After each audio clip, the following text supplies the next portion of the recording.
Oh, well, it was going to happen at some point, wasn't it? St. Louis City brought back down to earth, losing their first ever MLS match at home at City Park to Minnesota United in what was honestly a really entertaining game to watch.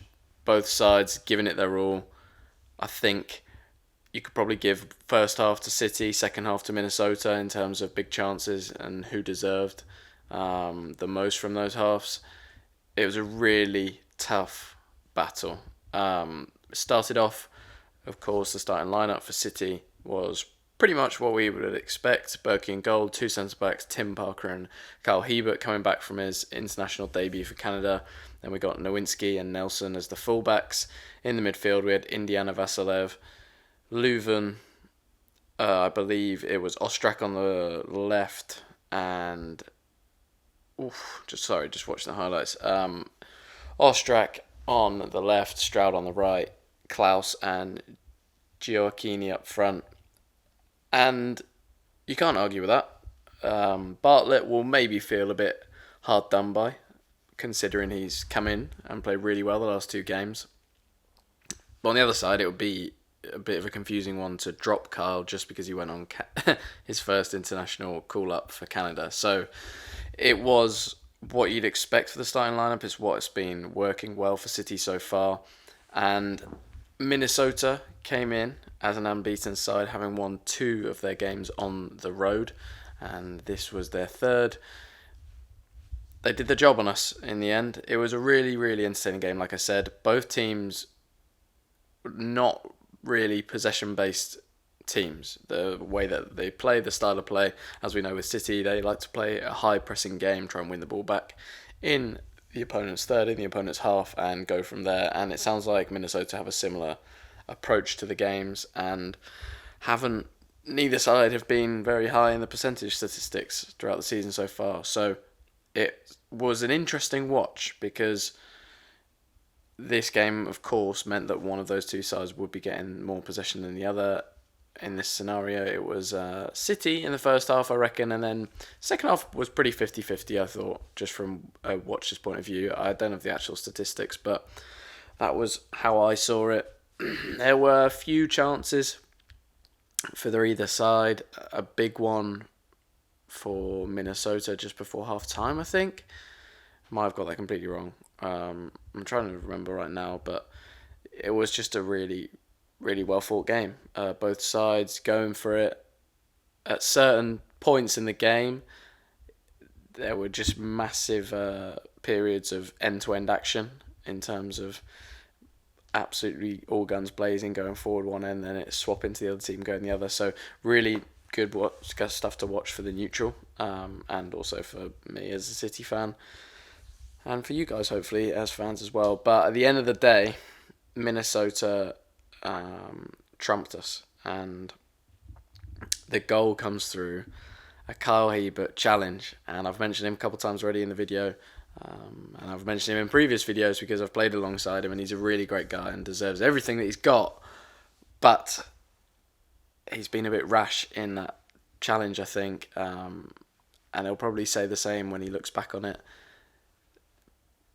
It's a tough one because if Nelson's not coming back, if Nowinski's not coming back to cover, and he doesn't get that touch, then I think that Kyle actually clears the ball out as well as the man. But because Nowinski's got back, he's taken a touch away. That means Kyle hasn't touched the ball, but has taken the man from Minnesota. So it's a very tough one. I think the decision probably is correct in terms of a penalty because he's taken a man out off the ball.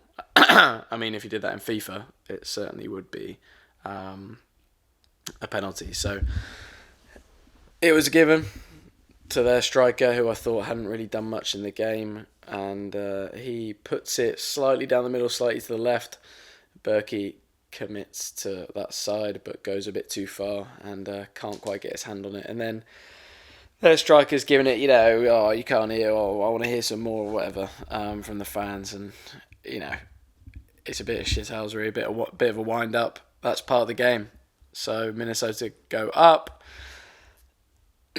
Then there are a couple of chances. still within the game. There's probably about 20 minutes, I think, for us to turn it round to get a draw or to get a win and try and go 6 wins.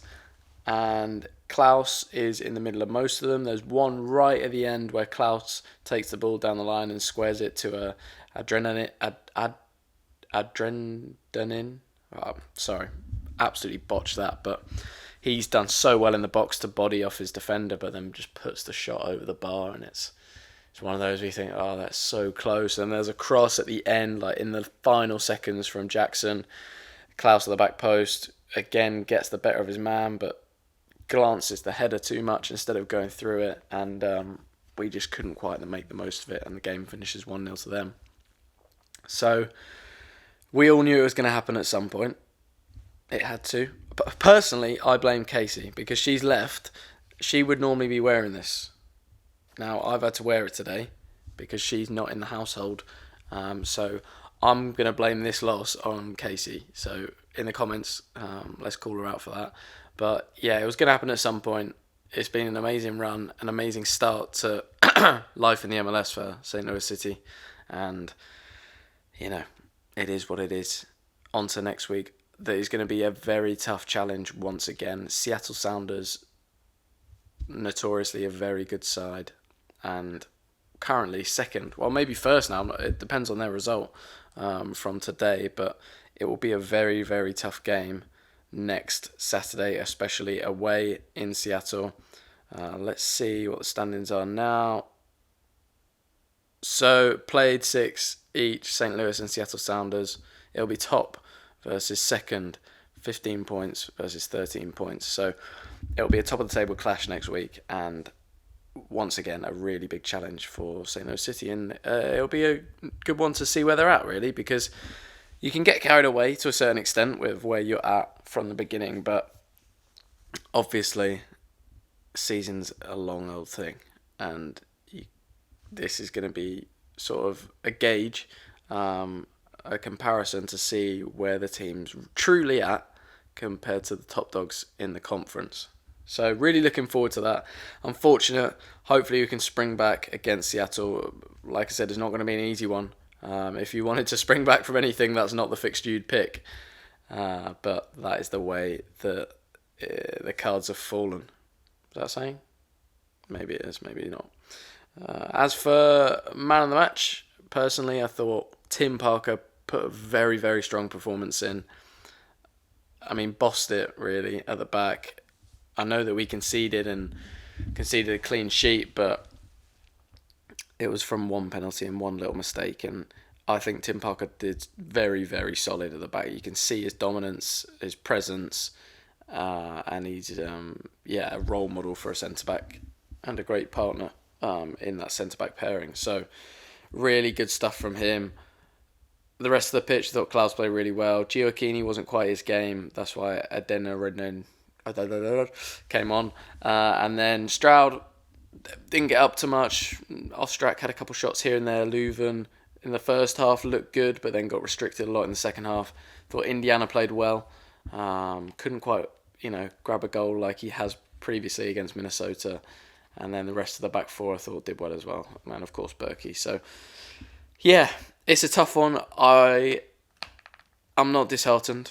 And I hope the players aren't disheartened, because that was a well-fought battle. It could have gone either way, and it's unfortunately gone their way. So not one where you look at it and think, oh, that was a really bad performance, we deserve to lose that, and you're worried about anything. I think it's just one of those on the day. You play that game 10 more times or 9 more times to make it 10 games, and I think 5 go to us and 5 go to them. It was that type of game. So it's unfortunate, but that's the way the cookie crumbles on Toasted Ravs Day. So hopefully they get rid of that and that doesn't become the nickname, because we can't be having that. You can't call a team after Toasted Ravs. Although I do respect the guy who's wearing a massive Toasted Rav on his head. So unfortunate result, but we move on to next Saturday. And now there's not that weight. Although I'm sure the players weren't really feeling a weight, but now there's not that pressure of, we need to stay unbeaten, we need to stay winning. Now we're into the full season. They've had a bit of a taste, and we'll see what they're made of next week. Thanks for watching, guys. If you enjoyed it, hit the like button, comment, subscribe. See you next week.